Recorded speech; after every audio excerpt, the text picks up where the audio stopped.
I sat at the table, rubbing my ankle, and watched Shayna dance.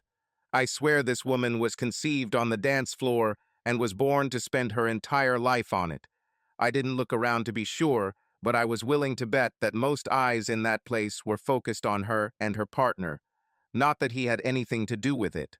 Compared to Shayna, every man she danced with looked like Fred Astaire or Gene Kelly, even if they had two left feet.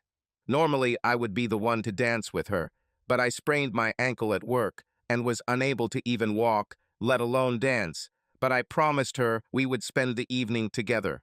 Even when I was in the best shape, I couldn't keep up with her on the dance floor, so I got used to her dancing with others. Most of the people there were regulars, and they knew what it was all about. As soon as I sat down after dancing with Shayna and didn't get up during the next set, they realized they could come over and ask her to dance. Shayna asked me if I minded, and of course I never said no.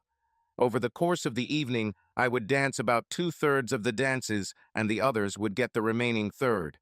I didn't really mind because I enjoyed watching her move as much as I enjoyed being around her.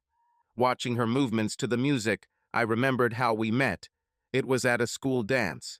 She was there with a guy from the football team, and he had no rhythm at all. He might move fine on the football field, but on the dance floor, he might as well be a tree stump. Shayna was starting to get angry with him, and it showed. I watched her, and even with a stump, she looked good. As I watched her, I thought what a pity it was that she didn't have a partner who could do her justice. I came to the bachelor dance not because I couldn't find a date, but because I had to work that evening, so I didn't plan to attend. Then the girl quit, and the boss had to change the work schedule, and I ended up having the day off. It was too late to make a date, and knowing that some of the girls were going to the bachelor party with a dance, I decided to go. There were about a dozen girls who came alone, so I was able to find plenty of dance partners. I liked to dance, and thanks to my mother, who forced me to take dance lessons, I wasn't too bad. Not like Shayna, but who was it then? I knew who Shayna was, but I didn't know her personally. She transferred here from out of state at the beginning of 10th grade, but there were 242 kids in our class, and you couldn't know them all. Let us add to this that we did not move in the same circles. She ran with the jocks and the so-called crowd of insiders, and I came to school, served the allotted time, and immediately after class went to work part-time. Anyway, back to Shayna and the stump. Everyone present could see that she was upset, and everyone heard her say that she must have been out of her mind to come to the dance with Jimmy. Keep in mind, I'm not saying anything bad about Jimmy, I'm just saying that he didn't dance well enough to satisfy Shayna. I was talking to a couple of guys when the band started playing tango. Someone pulled my sleeve, and I turned around and saw Shayna. Frank, right? I nodded affirmatively, and she asked, "Can you dance tango, Frank?" I said I could, and she took me by the hand and led me to the dance floor. She didn't ask me to dance with her, she just took my hand and pulled me along. I won't say it was a magical moment, but we moved well together. When the song ended, I walked her back to the table where she was sitting, thanked her for dancing, and returned to the guys I was talking to. 5 minutes later, Phil Reed said, "And here is your new girlfriend." I turned around and Shayna came up to me. "Do you have a minute?" she asked me. "Certainly." "Can I talk to you alone?" "I guess," I said, and she took me a little away from the group I was talking to. "I have a problem. More precisely, two problems. Jimmy didn't know how to tango and was obviously angry when I asked you to be my partner. Bev Holbrook said he grumbled for a couple of seconds and then suddenly said, 'Fuck her, bitch.' She can walk home," and walked away. "I need a dance partner for the rest of the evening and need a ride home. Would you like to be a dance partner? I can do both. If you don't mind being seen in this pathetic wreck, I call a car. Unless it leaks when it rains. Not yet, but I don't make any promises for the future." I spent the rest of the evening as Shayna's dance partner, and when it was over, I took her home. When I walked her to the door, she said, "I had fun. What do you say we do this again sometime?" "I wish I could." "Call me." "Fine. It can take some time. Depends on my work schedule." "It's okay. Just don't forget to call sometime." This is how my relationship with Shayna began. Our dates were a little sporadic because I didn't have a regular work schedule. The situation changed from week to week, so Shayna and I never reached the stage of a permanent boyfriend-girlfriend relationship, and due to my irregular schedule, she could not count on me for her usual Friday and Saturday dates. Her parents didn't allow her to date during the week, and since I could count on a midweek weekend 3 times out of every 4 weeks, she dated other guys on the weekends. I would love to be her permanent boyfriend, but the only way to do that was to quit my job, and I couldn't do that. My parents let me buy a car when I was 16, and they paid half, but I had to take care of license plates, insurance, gas, and upkeep myself, which meant I had a job. I was able to negotiate with my boss for me to have the day of prom off, and I was able to ask Shayna to come with me ahead of time, and she agreed. The day of the prom, in my opinion, was simply magical. Shayna and I danced all the dances together, and one day we were the only couple on the dance floor when the band played samba. After prom was over, we went to a couple of after-prom parties, and at one of them at Tim Shane's house, she said, "I have a surprise for you, baby." Surprise? What? On my 17th birthday, I promised myself that I would lose my virginity on my 18th birthday or my graduation party, whichever came first.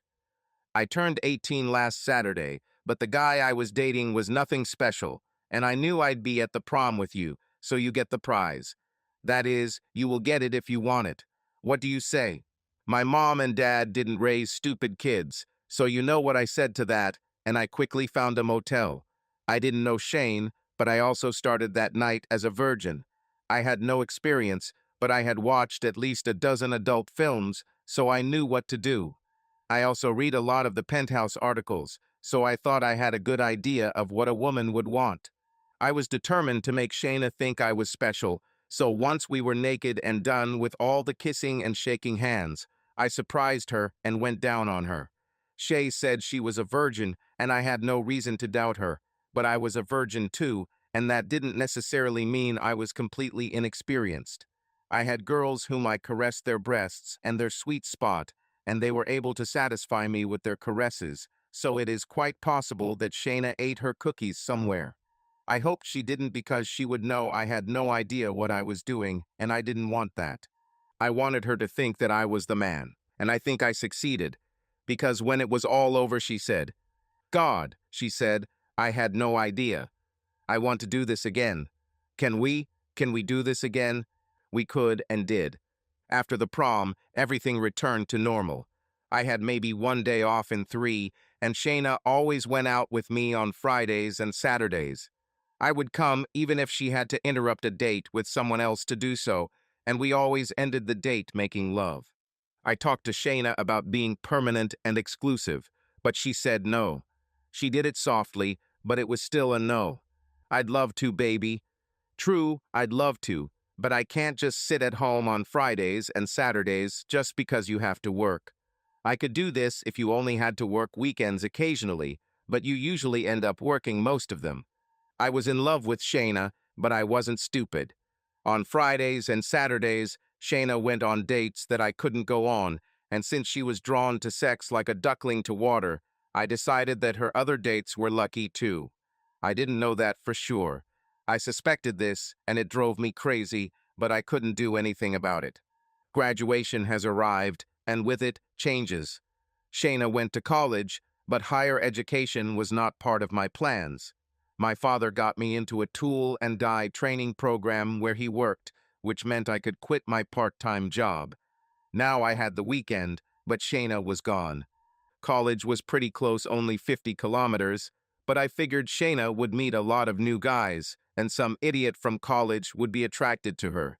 So imagine my surprise when I got home from work on Friday after my first week of college internship program, and my mom told me that Shayna had gotten into college. She called and asked me to call her back. "What time will you pick me up this evening?" "What? You don't work on weekends anymore, and Carol Moser is having a party. What time will you pick me up?" I picked her up at 7, and from then on we were inseparable. I proposed to her, and she accepted, but we agreed to wait until she finished school before getting married. In her second to last year, we got into trouble when she wanted to go to Florida with her friends for spring break, and I didn't want her to go. We quarreled, and I heard the phrase, "I don't belong to you," addressed to me, and she went to Fort Lauderdale. Lauderdale. This made me angry, so when she returned, I avoided her and did not answer her calls. We spent 3 months apart before she settled down on my porch and didn't move until I promised to sit down and talk to her. We got married 6 months after Shayna graduated and just celebrated our 5th wedding anniversary. The music stopped, the musicians called a break, and Shayna's dance partner brought her to the table and thanked her for dancing. We sipped our drinks and chatted with the people we were sitting with until the group returned. As their next set began, a guy came up to our table and asked if he could dance with Shayna. I took one look at this guy and immediately knew that I didn't like him. Just looking at him gave me a bad feeling. I looked at Shayna and saw that she wanted to dance, so I did what I always did and said I don't mind if my wife does it. The guy was good, you have to give him credit. She and Shayna seemed to glide across the floor with a fluid grace that I might have admired if I hadn't felt such an instant dislike for the guy. The tune ended, and Shayna and her partner remained on the dance floor and waited for the next number, and when it began, they embraced each other and began to move to the music. I watched for a while and then got up and went to the toilet, and on the way back, I stopped to talk to a guy I went to school with and hadn't seen for a long time. When I returned to the table, Shayna wasn't there, and I noticed her purse was missing, so I assumed she was in the ladies' room. When she didn't return after 15 minutes, I looked around for her, but didn't see her anywhere. After another 5 minutes, I went into the women's restroom and found that she was not there.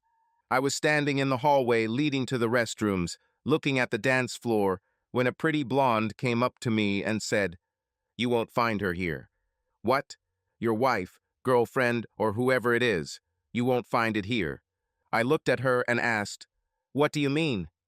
She left with the idiot who brought me. "What are you talking about?" "They left the dance floor, walked over to your table, she took her purse, and then they got into his car and drove away." "This is a joke, right?" "I'm afraid not. We were abandoned. I spent another half-hour searching for Shayna, but there was no sign of her. A couple of times I called her cell phone, but it went to voicemail. In the end, I had to accept what the blonde told me. I went in search of her, and when I found her, asked her to tell me where her boyfriend lived. I have no idea. This was only my second date with him, and all I know is that he's a freelance carpenter, loves Mexican food, drives a late model Chevrolet pickup, and lives in an apartment on the east side of town. I know he lives in an apartment because he always complains about the noise there. What are you going to do? I think all I can do is go home and wait to see what happens next. Would it be too much trouble for you to give me a ride? I don't have money for a taxi with me, and I don't know anyone here. Grab your things and let's go. On the way home, she asked, "Does she do this often?" "This is the first time she has done something like this." "How long have you been together?" "Last week it was 5 years since we got married, and before that we were together for a couple of years." She was silent the rest of the way to her house, and when we got there, she said, "I should invite you in and then sleep with you so that if I ever see him again, I can tell him how good you are and thank him for giving me the opportunity to meet you. The only problem is that if I did, I'd hate myself in the morning. Everything is fine. You look beautiful, and it would be hard for me to refuse if you invited me in, but I would say no. I've never cheated on Shayna, and even though things aren't looking too good right now, I still need to figure out what's going on before I give up on the marriage and start looking for company. If you start looking, you know where I live." "That's right, but I don't know your name or phone number." "It's true that you don't know. How stupid of me. I should have introduced myself when I asked you to give me a ride." She rummaged in her purse, pulled out a business card, and handed it to me. It was written on it, "Tanya Ensign, real estate broker." And there were 5 telephone numbers, a fax number, and an internet address. "Use your cell phone number. This is the fastest way to get to me." "Nice to meet you, Tanya Ensign." I extended my hand to her and introduced myself. Nice to meet you, Josh Daniels. Thanks for the ride, and good luck to you. When I got home, Shayna wasn't there, and there were no messages on the answering machine. I called her cell phone again, but it went to voicemail again. I didn't bother leaving a message. I turned on the TV and watched all sorts of nonsense until 2 in the morning, and then went to bed. When I got up in the morning, Shayna wasn't home, and when she didn't show up by noon, I called her mother and sister, but neither of them had heard anything from her. Naturally, they wanted to know why I was looking for her, so I told them what little I knew, and her mother told me to call the police. I wasn't ready for this yet. I unsuccessfully called a couple of her friends, and after a dozen calls to her cell phone, I gave up on the idea. At 6 o'clock in the evening, I finally called the police, but was told that a person had to disappear for 48 hours before they would accept a missing persons report. Meanwhile, I became more and more angry about the situation, and by the time I woke up on Sunday morning, I was already fed up. I called a locksmith, and by 2 o'clock in the afternoon, I had changed all the locks in the house. By 6 o'clock in the evening, all of Shayna's things were packed into boxes and bags and stood in the garage. I didn't change the code on the garage door lock so she could come in and get her stuff if she ever came home. I had a pretty good relationship with my neighbors, and I talked to a few of them and told them that my wife had run off with the truck driver, that I expected her to come home while I was at work and clean up the house. I asked them to write down the license plate number if anyone brought Shayna to the house. On Monday, I got up and went to work, and during my lunch break, I went to the police station and filed a missing person report.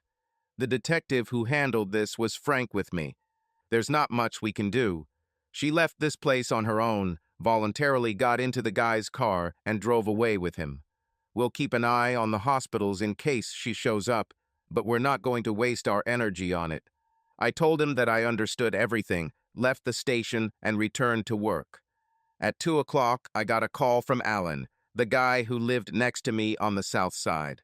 About 5 minutes ago, a red Chevrolet pickup pulled up in your driveway. Your wife got out and tried to go into the house, but couldn't, and then got back into the truck, and they drove off. I remembered the car number. He gave it to me, and I wrote it down. I called a friend who I knew could get information from the traffic police, and at 4 he called me back with the name and address of the owner of the Chevrolet. At 4:10 they called me again. It was Shayna. No hello, just said. I came home and couldn't get in. No wonder, because I changed all the locks. Can I go home? Of course not, if you understand that they won't let you into the house. All your things are in the garage. The old code still works, so you can go in and get them. Anything left there the next day will be thrown out on the side of the road along with the rest of the trash. I need to talk to you, honey. Don't call me sweetheart, Shayna. You gave up this right. What about conversations? You said it all with what you did on Friday night. Please, Josh, I need to get back to work, Shayna. Goodbye. But it's never that simple. When I got home that evening, Shayna was sitting on the porch steps waiting for me. I don't know how long she was there, but if she showed up at the time I usually get home from work, she was there for almost 4 hours. After finishing work, I went and checked the address they gave me for the owner of the Chevrolet. As Tanya said, it was an apartment in the eastern part of the city. There was no Chevrolet truck in the lot, so I parked so I could see the door to apartment 2A and prepared to wait. I was there for a little over an hour and 40 minutes before a red Chevrolet Silverado pulled up and parked at the house. When the driver got out, I saw that it was the same idiot who asked Shayna to dance on Friday night. I sat there for another hour and watched, and then the door to apartment 2A opened, and an idiot wearing a leather jacket came out. He walked over to the maintenance building and removed the tarp from the Harley Softal. He started the engine and drove off into the night. At that point, I had seen everything I needed, so I went home and found Shayna waiting for me. Where have you been? I waited here for several hours. Since I have no one else to rush home to, I ran away from work to run some errands. What the fuck do you want? I want to sit down and talk to you. What to talk about, Shayna? About how I was stupid and screwed up. We can go into the house and get comfortable, and then I can talk calmly. I can hear you perfectly well here too. I don't want my neighbors to know about my affairs. The neighbors already know. I talked to all of them, told them that you ran away and will probably come back and try to break into the house, and ask them to call the police if they see this happening. So just go ahead and say what you want to say. Please, Josh. I don't want the whole world to know about this. Let me tell you at home. I wanted to argue with her, but unfortunately I liked this stupid bitch, so I gave in and let her come into the house. She sat down at the kitchen table, and I took 2 beers from the refrigerator and sat down next to her. I slid one of the beers across the table towards her and then sat back and waited. She took a sip of Bud and then said, "It won't be easy, and to explain it, I need to go back to the past. It all started when we had a big fight when I went to Florida for spring break. I was furious, and on the first night there, at a party, I met a guy. He pestered me, and my thinking was, I'll show Josh. I don't belong to him. I belong to myself and will do what I like. I ended up in bed with Dan. I can't sugarcoat this, Josh. It was by far the best sex I've ever had in my life. I had seemingly continuous climaxes that left me as limp as a wet washcloth. This is not a test of your abilities, Josh. You are an amazing lover. Dan was not a great lover. In fact, he was a little rough around the edges, but what Dan brought to the party was a 25 cm manhood, and it touched places in me that I didn't even know existed. I spent the entire vacation with him, and when the vacation was over, he wanted me to stay with him in Florida, but I would never agree to this. He was a dumbass, and all he had was a big man's dignity. Every now and then I think about Dan and how I felt when I slept with him. It's a pleasant memory, but Dan was no longer in my life, and pleasant memories were all I had and all I would ever have, and I knew it. Until Friday evening. When I was dancing with Craig, he rubbed himself against me a couple of times. This is nothing new. This happens all the time when I dance with guys, and it never bothered me, but with Craig it was different. He seemed huge to me. I pulled away from him and looked at him in surprise, and he smiled at me and said, "Yes, honey, it's real." I said, "No way," and he replied, "Do you want to watch?" I was drunk and in a pretty good mood. You know how I get when I dance with a really good partner, and I said, "Of course." We danced in the corner, standing with our backs to the dance floor. I was blocking the view from the other side, and he showed it to me. It was the same as Dan's, but a little thicker. It was as if I had been transported back in time. I watched and remembered a week of almost continuous climaxes. He said, "You want it, and he wants you. Let's get out of here." Honestly, I must have been in a trance when he walked me to his truck. I didn't think about anything other than how I would feel when I ended up in bed with him. To be honest, I never thought about you or the fact that I am a married woman until Saturday morning. I woke up, saw Craig sleeping next to me, and only then thought, "Oh my God, what have I done?" I panicked, jumped out of bed, and started looking for my clothes. Craig woke up, grabbed me, and pulled me back onto the bed, and then I forgot about everything except the upcoming pleasures. By the time we finished on Saturday, I was afraid to go home or even call you. On Sunday, everything was approximately also, but I can honestly say that on Sunday, I really didn't want to be there. I wanted to be with you. I wanted to be loved, not just owned. Josh, all I was to him was the scent of the weekend, and all he was to me was a giver of pleasure and nothing more. From Sunday afternoon until today, I gathered my courage to return home, and when I got here, I could not enter. You will never know what it cost me to be here on the steps, waiting for you to return home. Dozens of times I wanted to jump up and run away. How I had the courage to come here, stay here, and wait it out, you will never know. I looked at her for a few moments and then asked, "So why are you here, Shaina? You plucked up the courage to come here, but why?" "Because I want to go home." "You ran off with some big asshole, disappeared for 3 days, and then you expect me to take you back." I hope. I was stupid and I screwed up and I know it, but I love you, Josh, and I need to be with you. I hope that you will find it in your heart to forgive me and allow me to return home. How long? Until that idiot Craig calls you and asks if you're ready for another fun weekend. Until the next plus-size guy fucks you on the dance floor. Can you give me a good reason why I should invite you back? Just one good reason, Shayna. I love you and I know that you love me. At least that was the case until last Friday evening. We've had a wonderful 5 years together, and I promise the next 25 will be just as wonderful if you give me the chance. Until the next big asshole comes along, right? Never again, Josh. I swear to you, never again. I don't know what came over me this time. I can't explain it, but never again. I don't know, Shayna. You're asking a lot of me, and I'm not sure I can handle it. Basically, you're asking me to forget about what happened last weekend so that I can trust you and let life go on as if nothing happened. I'm not even sure I can trust you again. I'm not sure I can think every day about whether the day will come when you decide you need a plus size again. I swear to God, Josh, never ever. It was a huge mistake. I regret this and promise it will never happen again. I looked at her, and she looked so miserable that I wanted to hug her and comfort her. But of course I didn't.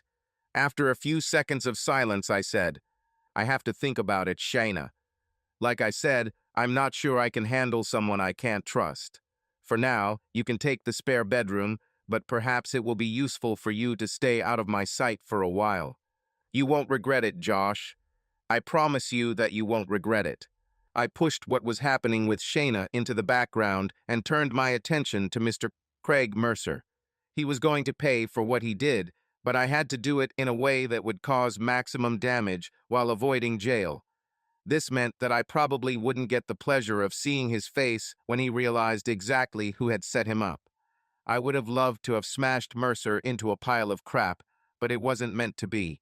My buddy Joel did 5 years for disorderly assault because he punished a guy he caught having sex with his wife.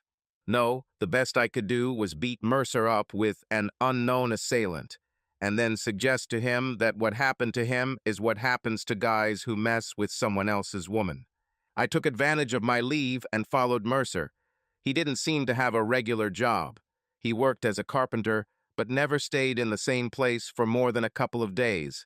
What was constant was that every evening, when he returned home, he unsheathed his Harley and went for a ride. As for family, I decided to give Shayna a chance. It may not be the wisest thing to do, but it is a truism that not only is love blind, but it also makes you stupid and allows you to do things you wouldn't normally even think about. She made me promises, but after letting her come back, I didn't take them at face value. I think Ronald Reagan said, trust, but verify. I had a friend who was into electronics, and he told me how to install a home bug on my phone. It wasn't difficult, and I got most of what I needed for work at Walmart. This was a purely symbolic offer, since she could still talk to Mercer while at work or on her cell phone. She had problems with her job because they didn't approve of personal calls during work hours, so she probably wouldn't give him her number. I had no way of knowing if she gave him her cell number, but I could check our cell phone provider's monthly statements. Every evening, returning from work, I went down to the basement and checked if the recorder had recorded anything interesting. Shayna returned home a week ago when the first call rang. Hello? Hello, sweet cheeks. Did you miss me? What do you want, Craig? Same as you, sweet cheeks. Passionate sex on the weekend. Sorry, Craig, but I'm not interested. Of course, it's interesting, sweet cheeks. You just haven't gotten rid of the guilt yet, but you will soon. I'll call you again in a couple of days. Think of me, sweet cheeks. Think that I am ready to receive you. Don't bother me, Craig. I'm really not interested. Let's see. We'll talk later, sweet cheeks. When I went out to dinner, I casually asked Shayna how her day was. Pretty good until I got home from work. What happened then? Craig called. And what? He wants to get back together. You're going to. Damn it, Josh. I told you I would never date again, and I mean it. Okay, don't be offended. Don't forget who's in charge of the party in this mess. I have the right to ask. We spent the rest of dinner in silence, and before bed she tried to follow me into the bedroom, but I simply pointed her to a spare room, and she took the hint. His next call came 2 days later. How are you, sweet cheeks? Ready for hot sex? I asked you not to bother me anymore. I know, but that's not what you meant. I signed you up for the weekend, to you or to me. That won't happen, Craig. The first time was a serious mistake, for which I will have to pay for a long time. This won't happen again. Don't call me again. And she hung up. At dinner that night, she didn't mention the call. That evening, she tried to follow me into the bedroom again, and this time I let her. She did everything she could to destroy me. I'll make you forget, baby. I will make you forget, and I will make you forget for the rest of your life. I took another precaution and placed a voice-activated cassette recorder under the seat of her car. When I checked on him the day after Mercer's second call, I heard her talking. Hello? Oh, hi. I miss you too. Of course not. He will suspect something for a long time. Yes, if he tapes the phone, then everything he hears is what we want him to hear. I even told him that you called. What do you mean, how did he take it? He was suspicious. He asked me if I was going to see you again, and I denied it quite loudly. No, baby, not anytime soon. First, I have to convince him that I'm going to be a good little girl. I want it too, baby. I think about it all the time. No, Craig. Don't be stupid, Craig. I won't leave him for you. Yes, baby, I know. I remember every one of them and wish there were more, a lot more, but I love Josh and I don't love you.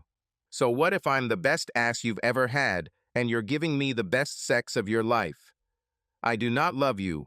I love him and will never leave him. Be patient, baby. It would take me a while to get to a place where I could free myself without him wondering where I was. It may take a couple of months, but we can do it again. No, keep pretending to call home in case he's listening. The more I tell you to stop bothering me, the faster he will start to trust me.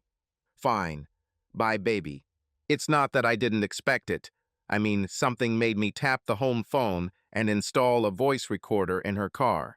It's time to bring down the planned compensation on Craig Mercer's head. It's nice to have good friends. I told Billy Newbert about my problem and what I wanted to do. I asked if he had any suggestions, and he made them. At 7:05 p.m., Mercer pulled into the apartment complex parking lot, and at 8:10 p.m. he left the apartment, unlocked the Harley, and rode it out of the parking lot. I followed him at a sufficient distance so that he would not suspect anything. As we drove, I kept a close eye on the view behind me and the road ahead for oncoming traffic. It took about 10 minutes before the situation improved. There was no oncoming traffic either behind me or in front. I stepped on the gas, pulled out to pass Mercer, and as I came alongside him, I turned the steering wheel sharply to the right at 80 kilometers per hour and crashed into him. He and Harley drove off the road. I drove past him and left. I drove Billy's car to the Safeway parking lot, where Stan North picked me up and drove me back to work. Billy unfastened the steering column of his car and then drove it to John Marshall's house, where he sat and played poker with 6 friends until 2 hours had passed after Mercer's accident. When he got ready to leave, he went outside and discovered that his car had been stolen and called the police. My alibi was that I was working. No, there was no one else there to confirm it, but the security guard at the front desk checked me out about an hour after Mercer ran off the road. As far as he knew, I had been there before. He had no way of knowing that I left the building through the loading dock, where Stan met me and took me to pick up Billy's car. Mercer would not have been able to recognize me even if he had looked back when I approached him from the side, since I was wearing a ski mask. It didn't matter anyway because the cops never came to see me. Insurance covered the damage to Billy's car, and I reimbursed him for the deductible amount. Besides, I can do him a huge favor if he ever needs it. The next morning, I read the newspaper and drank coffee while Shayna prepared breakfast. Darling. Yes. What was the name of the guy you snuck off with that night? Damn it, Josh. I thought we agreed not to mention it again. I know, but the paper here says Craig Mercer was the victim of a hit and run last night, and he's in the hospital in the intensive care unit. I never told you his name. You shouldn't have done that. When he brought you to the house, one of the neighbors wrote down his number, and I asked a guy I know to check it to find out the name and address of this idiot. Josh, you wouldn't do that. What didn't you do? Hurt him? Why Shayna? Do you have feelings for this asshole? Are you saying that my revenge will upset you? No, of course not. I just don't want you to get in trouble. I screwed up and I'm sorry, but I don't want you to seek revenge or try to get even in any way. I'll die if you get in trouble because of my stupidity. I didn't say another word on this topic, but the idea was planted. It wouldn't hurt me at all if she thought I could do something like that. 2 days after the accident, I called to see if Mercer could have visitors. They told me it was possible, and I came during visiting hours. I entered his room and saw that he had a cast all over his body. I walked up to the bed, looked at him, and said, "Damn it, you must have really pissed someone off." He was a little out of it, probably from the painkillers, but he managed to squeeze out, "Who are you? You will not recognize me? Are you saying that you can ask a man if you can dance with his wife, go away with her for the weekend, and not even remember his face? You did this to me. You bastard. I'll get you for this. Sorry, idiot, but this is not my merit. If you ever find out who did this, you can thank him. I plan to get back to you this weekend. 3 of my friends were going to hold you while I castrated you. Whoever did this kept your family jewels. At least for now, but you can expect to see me and 3 of my friends when you get out of here and back on your feet. Yes, indeed, Craig, old man. You'll see me again, and you won't like it. You won't like this at all. See you." I left him with these thoughts and went home. Over dinner, I told Shayna that I had stopped by the hospital to see Mercer. I told him to hurry up and get better so I could try to help him. I told him that he should thank whoever did this to him for keeping his family jewels, at least for a while. I've got everything ready to castrate the bastard this weekend, but now it'll have to wait until he's out of the hospital and regaining his strength. Are you crazy? You'll be thrown in jail. No, they won't. Me and the guys who will hold him while I castrate him will be wearing ski masks so that he doesn't know who we are. I have 6 guys who would swear I was playing poker when this happened. He will understand that it was me, but he will not be able to prove anything. Don't do this, Josh. You'll only get yourself into trouble. I'm starting to think you have some feelings for this guy. No, I just don't want you to go to jail. You expect me to just accept what that asshole did to me? Am I supposed to be some kind of wimp? This asshole thinks I'm a weakling, otherwise he would never have called here after you got home to try to get you to come see him again. I have to do this for my own peace of mind, Shane. Whether you like it or not, you know that my trust in you is not complete. I don't think you'd go looking for a guy with a huge manhood, but I wouldn't rule out the possibility that you'd go for a guy who you already know already has it all. You'll start thinking about these huge, continuous climaxes, and maybe decide you can get away with sneaking pleasure once or twice. If you do this, and I find out, what I'll do to both of you, you won't even want to think about it. I'm just going to remove the temptation, Shayna. I will remove temptation for you and take revenge on him for it. You might just want to suggest that he move out of state if he calls you again. I won't go out of state to get him neutered, but I'm damn sure I'll get to him if he stays here. 2 years have passed since Shayna's mess up, and some changes have occurred. Mercer actually decided to work as a carpenter in another state. No one called my house anymore, and he and Shayna never spoke on the cell phone. I know this because I carefully check my monthly cell phone bills and have never taken the recorder out of her car. I can't swear they never spoke, but I've been keeping a close eye on Shayna, and she hasn't called to arouse even the remotest suspicion. I punished her a little, and I don't think most would consider it nearly harsh enough, but it got to her heartstrings. We still go to dances, but I no longer say yes when a guy comes up and asks her to dance. She either dances with me or doesn't dance at all, and since I can only dance 1/3 of the tunes that are played in regular nightclubs, Shayna sits a lot more than she dances, and it's killing her. She's complained about it once or twice, but as soon as I remind her of what happened the last time I said yes, she immediately shuts up. Subscribe to our channel so that your second chaff doesn't cheat on you, and go ahead and listen to the next story, because this story is nothing compared to the next one. If you're under 18, Don't even think about listening to the next one. Listening to the next one. Listening to